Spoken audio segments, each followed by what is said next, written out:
Illinois just landed their highest ranked high school recruit in the entire rankings era, class of 2025's Will Riley. But guess what, Illinois fans? He's coming now.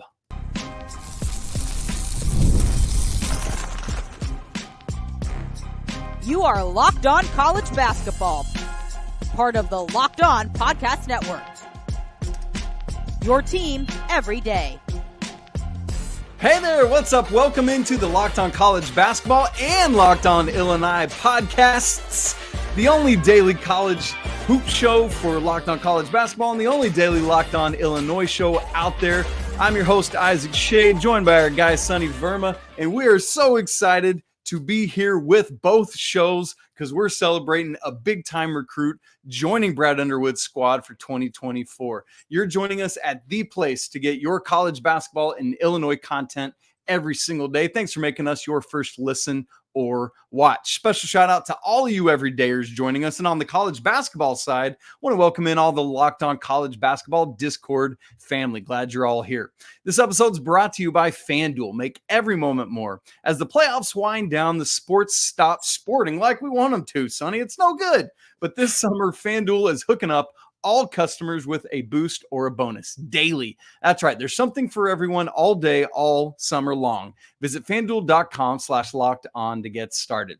All right, coming up on the show today, folks, here's where we're headed. This great big time news for Illinois, getting Will Riley loaded in. So we're going to talk about him, make sure everyone knows who he is, what he's all about. Then we're going to look ahead to what this means for the roster, starters, depth, rotation, all of that.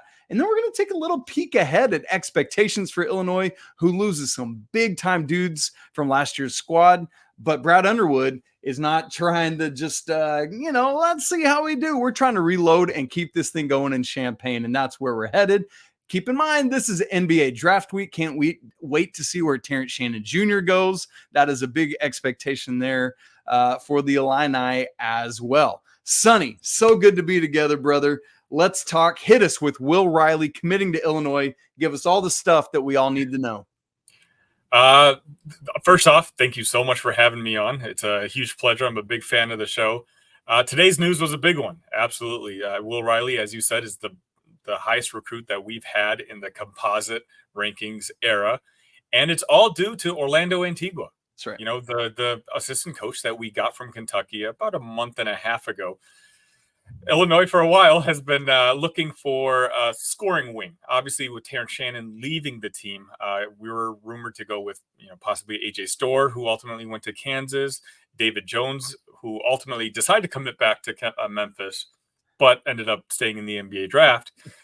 And so Brad Underwood, hired Orlando Antigua. And when you hire a guy like Antigua, you get into the living rooms of some of the best players in the country. And so these conversations started with Will Riley, 6'8", 6'9", 180 pounds, just a pure scorer, a guy who can score on all three levels. Just last week, I believe at the EYBL, he scored like 41 points on 19 shots. He barely missed anything. And it's a great fit because I like next year's Illini team. But what it's lacking is a guy who you just know can make buckets. And that's what Will Riley is.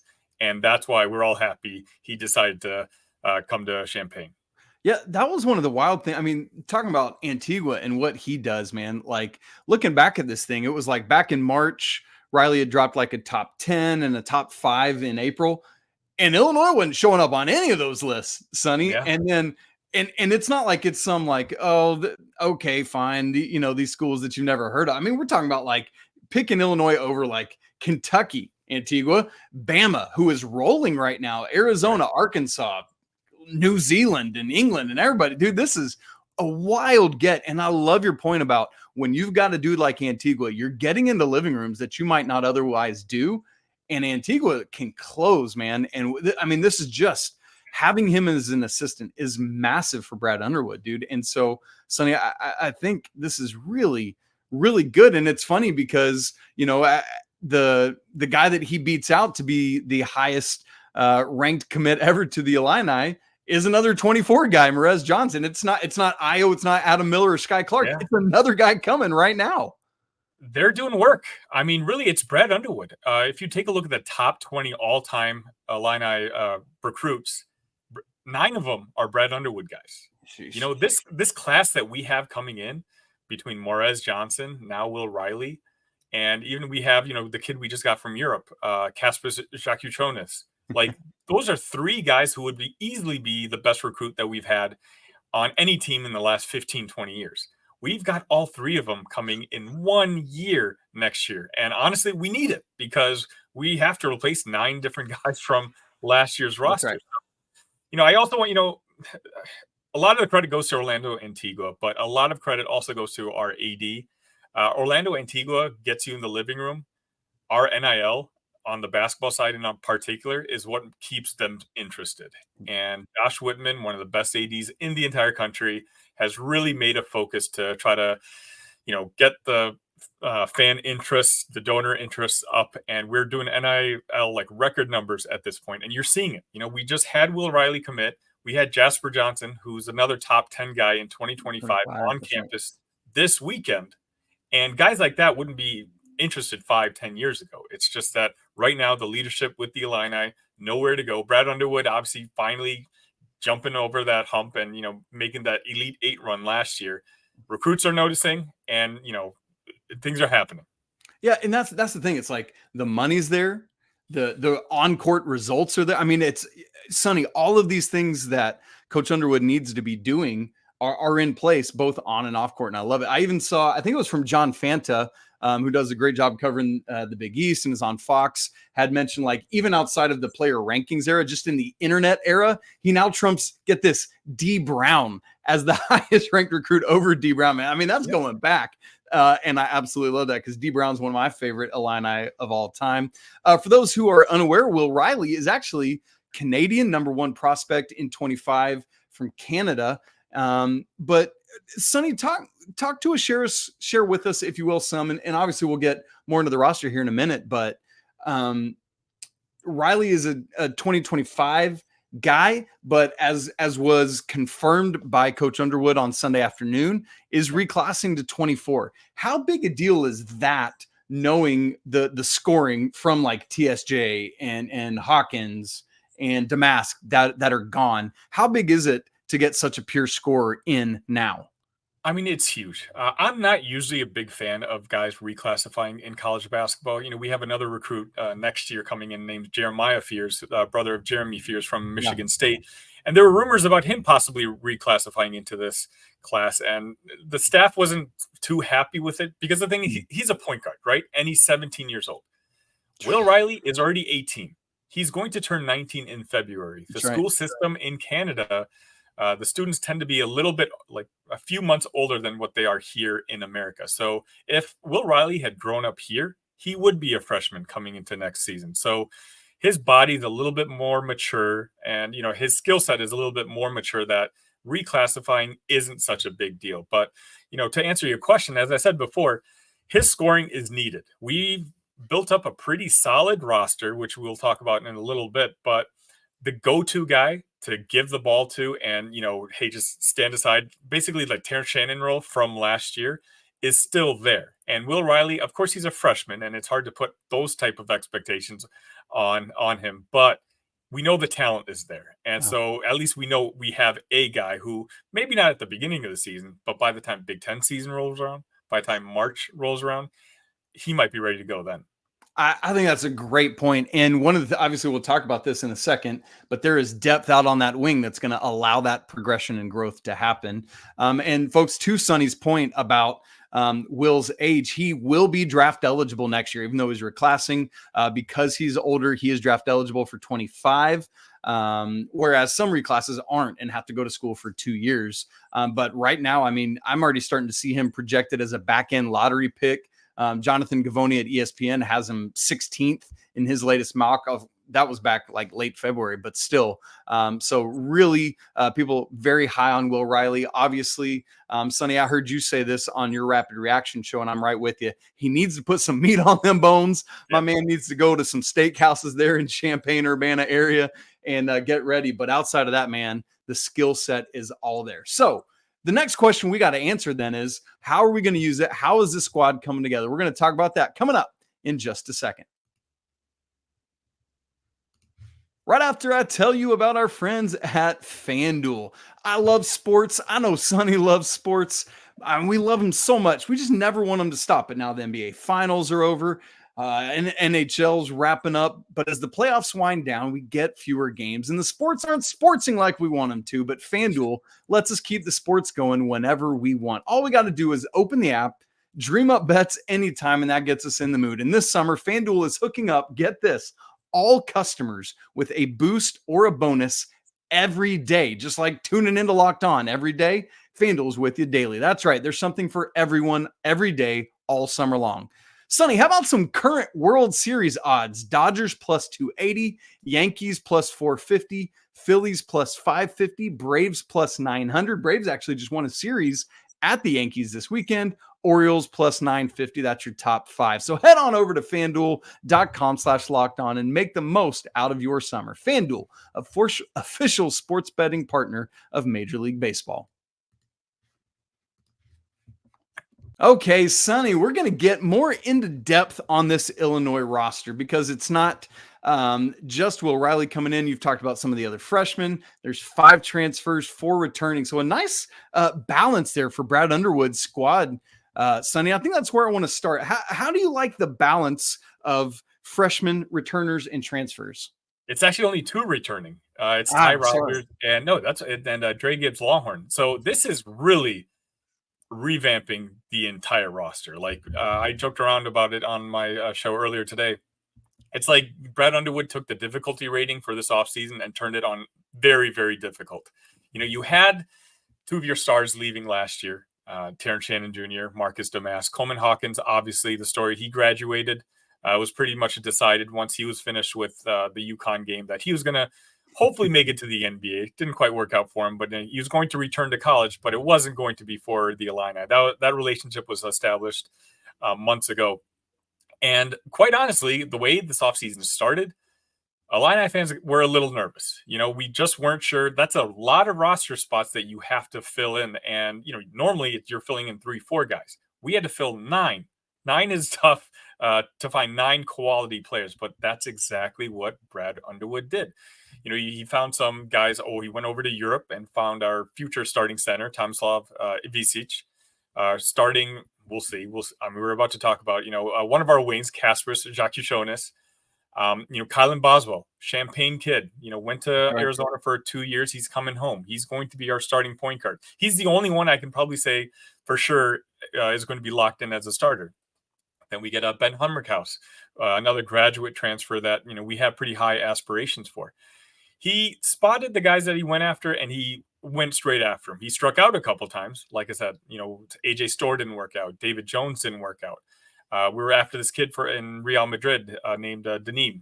That didn't work out. And somehow by scouting Danim, we ended up with Jakushonis, who I think actually is a better player.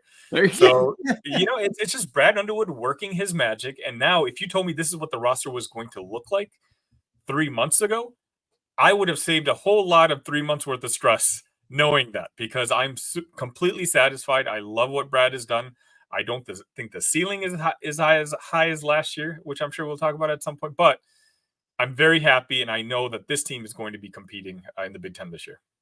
Sonny, I'd done my counting all wrong. I had 4 guys coming back. I missed on Red and Kutcher. I had them both coming back. Those are non-scholarship players too. Yeah, exactly. Yeah. So some walk-on guys, and I can't count. It's summer. I'm not in school, whatever.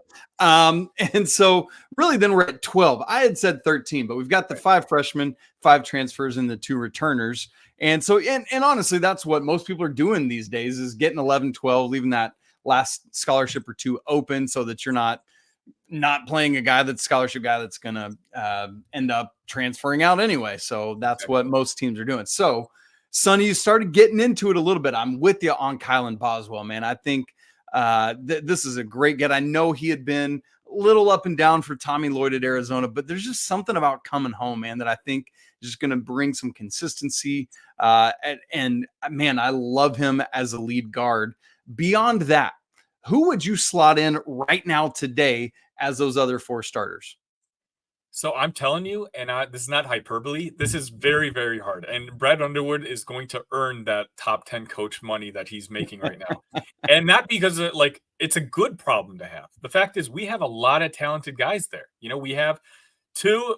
So let's just start at center, just because I think that's the second position I'm most confident in being locked in, and that's Tomislav Ivisic, 7'1". I believe he's about 240. Just a big boy who's battled against other bigs in Europe. So he's the type of guy who normally freshmen come into the Big Ten. It takes some time for them to adjust to the physicality. It won't be an issue for him. He's 21 years old already. He's already been battling big boys out in Europe. And he's not related. I'm trying to look around. He's not related to Big Z, right? That was at Kentucky. Yes, they're brothers. Are they brothers? I was like, they've got to be brothers, but I couldn't find it. They are, though. No, they're absolutely brothers. Yeah, awesome. The brothers got a higher NBA potential ceiling, but from the scouts that I've read, they're actually higher on the college ceiling for Tomislav. So we're excited to see that. Again, 7'1" guy who can shoot a 3-pointer, who can be physical inside. That suits what Brad Underwood does to a T. At the 4 spot, we have Ben Hummerkaus. That's how I probably project it. He's going to be a graduate. Probably our leading scorer next year. If gunned in my head, a guy who can put the ball in the basket. Hopefully the expectations by the fan base aren't too much to duplicate what Marcus Damask did, because he's kind of like from the same, bringing a graduate transfer, that type of thing. But Hummerkaus can put the ball in the hoop. Now at the 2 and 3 spot, Isaac, things get really complicated because we got a lot of good players. We have Ty Rogers, who obviously was our starting small forward last year. An Underwood guy through and through. If this was a video game, like his ratings would be A, and then like D when it comes to shooting and scoring. The guy just has never been able to develop a shot. And it was the good teams like Purdue and UConn last year completely took advantage of that. We have Trey White. He was the Pac-12 all-freshman team, and then he transferred to Louisville last year. Now, granted, Louisville was kind of a dumpster fire last year, so he didn't have the best of numbers. That's putting it kindly. This is a PG show, so but it's another player who's got 55 starts in his career. So it's another guy who knows what college basketball is all about. And then we obviously have Will Riley, who we've already spent about 15 minutes talking about. And then we have Kasper Jakushonis, another 6'5", 200-pound guy who we got from Europe. Physically, he's ready. Is he ready? Is it going to translate to the basketball court right away? I don't know. But again, it's just you have a lot of pieces. And I haven't even mentioned guys like Kerry Booth, who a 4-star we got from Notre Dame, who has been mocked in NBA drafts, but who, if I had to guess right now, probably barely gets off the bench for this Illini team. Yeah. And again, coming from the John Gross era, like 10 years ago, this is such a good problem to have. Man. And so when you look at that, it's like going back to what you were saying earlier about Riley, it's like, it's kind of okay if he's not ready right away, because he's like instant microwave offense off the bench. And then as we get into Big Ten play or even into, February and March, it's like, all right, now if maybe he's sliding into a starting role or at least more minutes. But I think there's some variability there in this era of positionless basketball, where it's like when Will Riley's ready to go, he could probably play some 2, 3, or 4 if we're being honest about it. And I think, does that give you kind of some hope or some, good feelings there, Sonny, knowing some of that variability? It does, and Isaac, I forgot to mention, I didn't even mention Moritz Johnson's name. That's how loaded this team is. A guy who would have been the top recruit in Illini history of most years. Not for Will Riley. Yeah. If not for Will Riley, that's a kid who he was completely dominant in the FIBA Team USA under 18s just a couple weeks ago in Argentina. The team is just loaded with talent. But see, the thing is, to win a national championship nowadays, you need NBA level talent. And you saw UConn has been doing it the last couple seasons. Illinois, obviously the famed 30-0 run. Terrence Shannon didn't do much against UConn because it had an NBA top 5 player guarding him. Stephen Castle bottled him up, and he's going to be a top 5, if not top 3 pick in the upcoming draft. Will Riley gives us that ceiling. We have that NBA level type of player where he raises the ultimate ceiling for what this team is capable of doing at some point. Man, it's just, there's so much possibility. So, Sonny, let me put it to you this way. last year we kind of knew it to it. Like, there's going to be a lot from Terrence Shannon Jr. There's going to be a lot from Coleman Hawkins. But when TSJ was out for a while, that was when the world, at least America or the Big Ten fans, learned Marcus Damask, buddy. And so if you had to speculate this year, who out of this crew is like, y'all might not see it right now, but we Illinois people, we know it's coming. And this year's Marcus Damask is fill in the blank. I honestly think the answer is something that Illinois people don't even know, and that's Trey White, who I mentioned before. He's a kid who had a very promising freshman season. He struggled a bit last year in Louisville, but truthfully, a lot of people did. The coach is no longer there. Most of their team left at this point because of the situation that happened out there. But he was another 4-star kid. He apparently, is developing that 3-point shot in the offseason. He's played really, really well. I think that's the one guy who I think, because he's kind of being mentioned below the Ty Rodgers, being mentioned, especially now with the Will Riley, he's kind of being forgotten about. I'm not saying he's got all Big Ten potential, but I do think that several Illinois fans are kind of underestimating the impact that he can have on this team, because this team, we just talked about having so many new players. It'll be nice to have a guy, again, who's got 55 games under his belt already to try to calm things down when things get chaotic.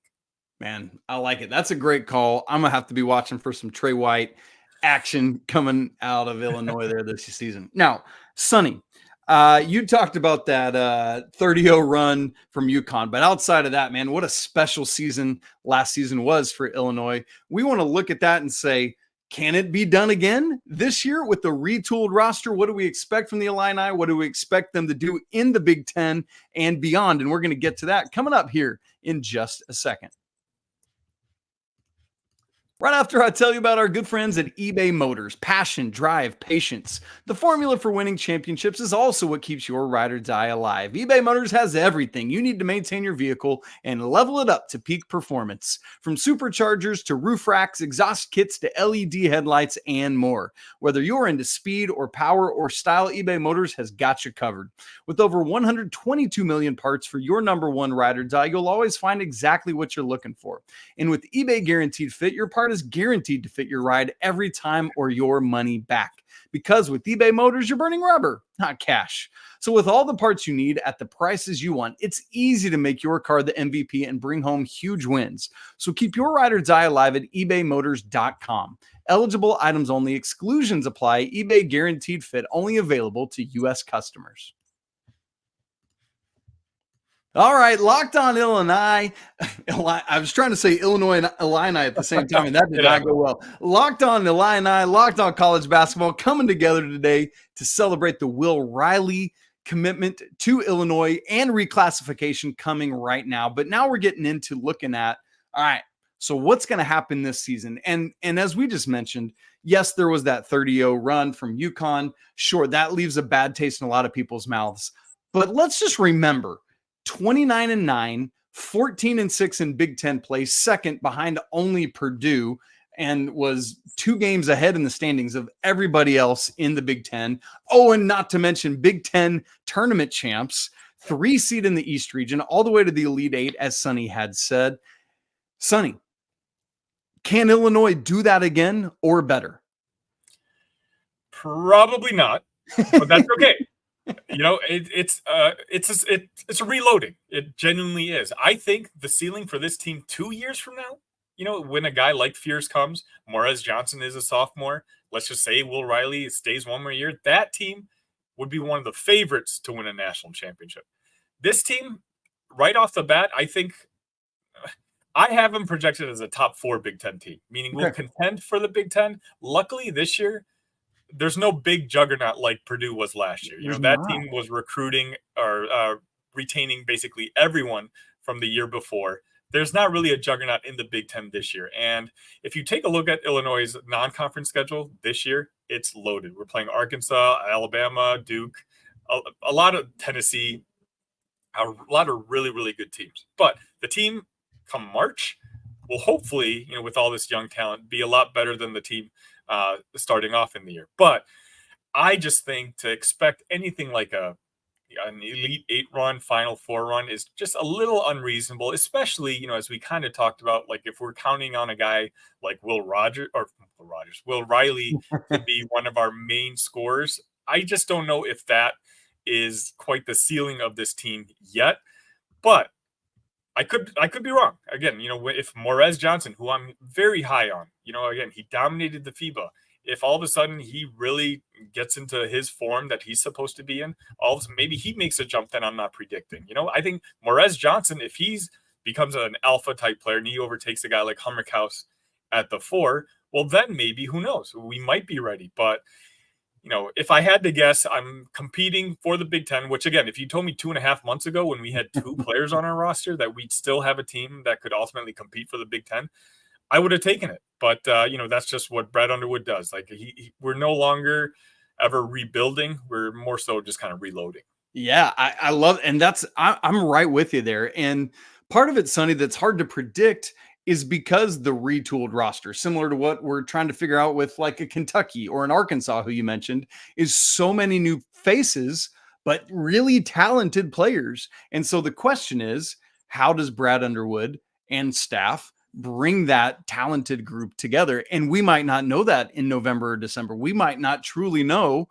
what this team is going to be until we get to January, February, March. And perhaps there's some fear of that, but there's also some anticipatory excitement at the possibilities of it. Because as you said, even with the new additions of UCLA, USC, Oregon, and Washington, when I look at the preseason way too early top 25s, I'm not really seeing Big Ten teams like in the top 10, but I'm seeing Purdue, Ohio State, now Illinois starting to float up. I feel like this thing is, as you said, there's no juggernaut like Purdue. It feels like it's pretty wide open at the top.